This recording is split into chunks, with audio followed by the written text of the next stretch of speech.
એક જંગલમાં એક નાનો સસલો રહેતો હતો. તે બહુ જ બીકણ હતો. ઝાડની પાંદડી ખખડે તો પણ તે ડરી જતો. બીજા પ્રાણીઓ તેને જોઈ હસતા અને કહેતા, અરે સસલા, તું તો બહુ જ ડરપોક છે. એક દિવસ જંગલમાં ભયાનક સિંહ આવ્યો. સિંહ રોજ કોઈને કોઈ પ્રાણી ડરાવતો. બધા પ્રાણી ખૂબ ગભરાઈ ગયા.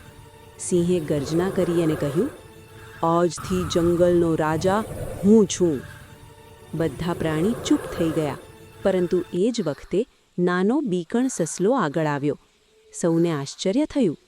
સસલાએ શાંતિથી કહ્યું, ઓ રાજા, તું સાચો રાજા નથી. સાચો રાજા તો તળાવમાં રહે છે. સિંહ ગુસ્સે થયો. કોણ છે? મને તરત બતાવ. સસલો સિંહને તળાવ પાસે લઈ ગયો. સિંહે પાણીમાં જોયું તો તેને પોતાનો જ પ્રતિબિંબ દેખાયો. તેને લાગ્યું કે બીજો સિંહ છે.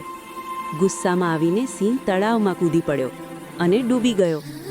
બધા પ્રાણી ખુશ થઈ ગયા.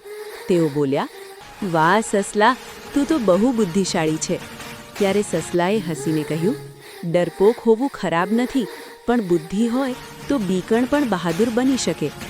નીતિ: બુદ્ધિ અને સમજદારીથી મોટા સંકટ પણ જીતાઈ શકે છે.